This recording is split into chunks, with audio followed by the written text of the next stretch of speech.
चल के मोर दिल धक धक कर रे भोली सूरतिया मोर सपना के रानी तोर माया में खो गे मोर जिनगानी भोली सूरतिया तोरे हंसी सुहानी तोर बिना अब सुना लागे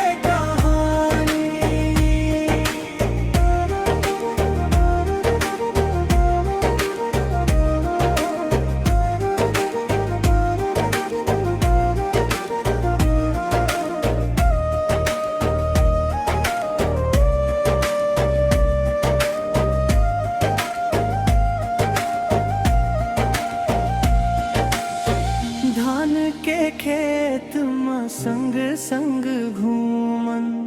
चांदनी रात में माया के झूम